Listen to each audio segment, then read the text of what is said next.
Hey guys, I'm Maniac. And I'm Pineapple. And today we are doing a review on Grounded. And to start it off, I'm going to pass it over to Maniac for the fun factor, because as you know, we base our reviews off of 5 factors: fun factor, graphics, gameplay, setup, and lastability.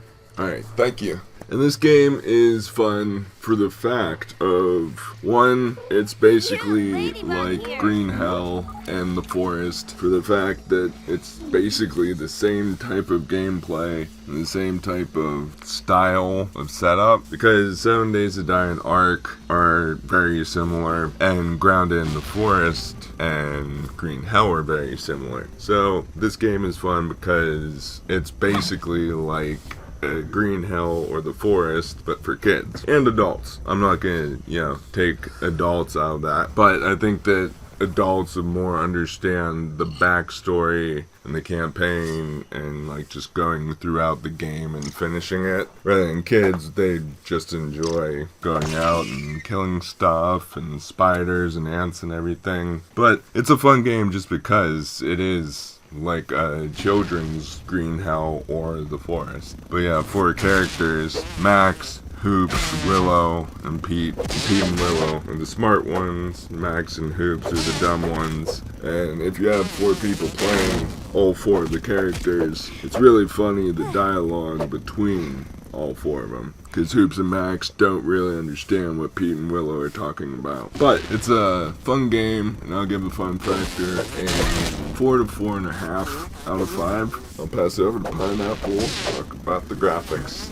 Fantastic. To start off, the graphics for the game, I feel, and Maniac and I have talked about, are very good. The game was in development for 2 years, from July 2020, and was released September 27th, 2022, and we're now currently into 2023.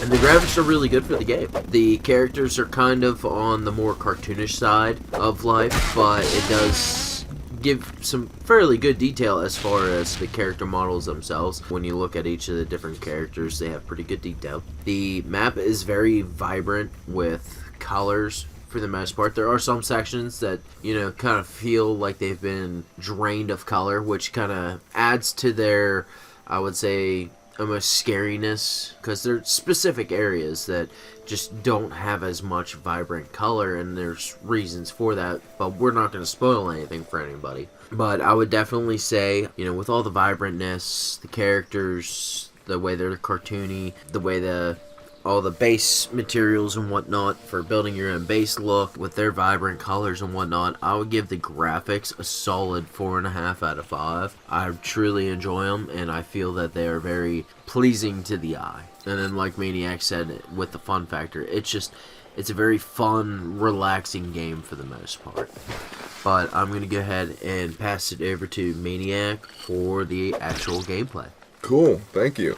I'll talk about the gameplay, and as I said in other reviews, is that anybody can play this game, but if you fully want to understand the whole entire, every single thing in each tab, whenever you bring up your backpack or inventory or hub or whatever, it would definitely take a while to understand it, but I feel like any survival gamer would understand it to a certain point. But I know that people that haven't played any survival games, if they want to play this game, they most likely would have to go through the tutorial, and luckily the game right from the start gives you a tutorial.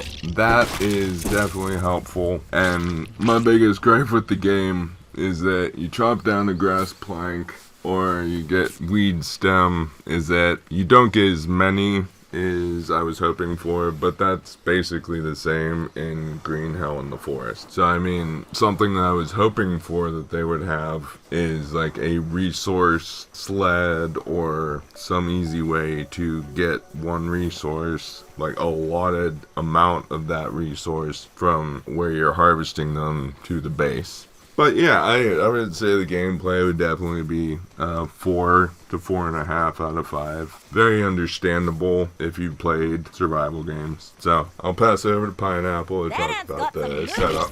Cool. Very cool. Thank you. The setup for the game is, for the most part, fairly simple. It is set up similar to other survival games, as long as you can basically read, because it'll tell you on the bottom of the screen, what buttons do what. As long as you're able to read that, you should have absolutely no problem navigating the menu. It does feel a little odd, I would say, when you first start. The more you play it, the more familiar it feels. The best thing that I love about the setup is the daytime and nighttime scene, I guess you could say. You could change what your inventory and everything looks like during the day with a Scabby, and then you can change it to a completely different one for nighttime. So anytime you open up the inventory during the day, you got like one color scheme going, and then at nighttime you can have a completely different one or the same one. It depends on who you are, but you get to do that with Scabbies, which you'll find those as you play. We're not gonna tell you where they are or anything, no spoilers here.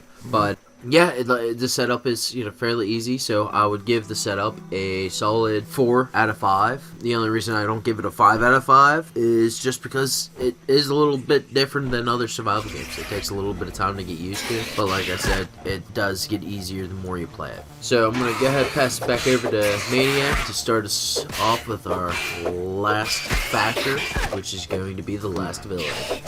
Yep, thanks. And as of the moment, we really don't know what the future holds for this game, so the last ability is kind of an unknown. We're hoping that it lasts for, a year or two, just because that's the generic or basic last ability for any game that comes out, unless it's absolutely terrible. And I haven't played many games that are absolutely terrible. There's a few, but not many. And it's just too new to really give it like a strong, actual, definitive decision on what the last ability is. But I'll pass it over to Pineapple to elaborate a little bit more on that.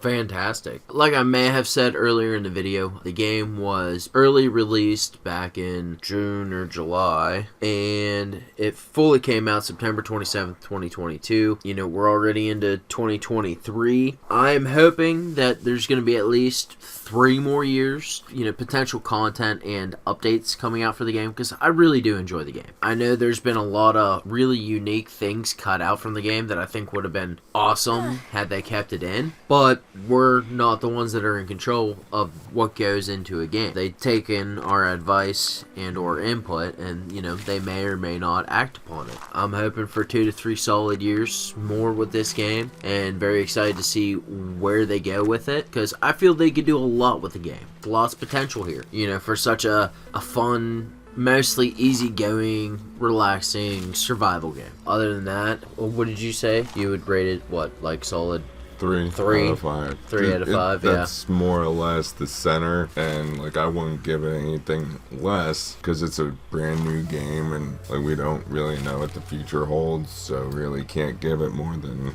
a 3. Awesome, fantastic. So you're giving it 3 out of 5 for the last ability. And if I'm not mistaken, we can both concur that the total game itself is going to be 3.5 to 4 out of 5, correct? Yes, wholehearted decision. And I will wrap up the video on that note. So I hope you guys enjoyed this, and that you would stay tuned for other videos, or check out the 2 links above us, or you can check our channel. That'd be much appreciated. I'm Maniac. And I'm Pineapple. Together, we are the Tazmanian Knights. Please like, comment, and subscribe. Catch you guys next time.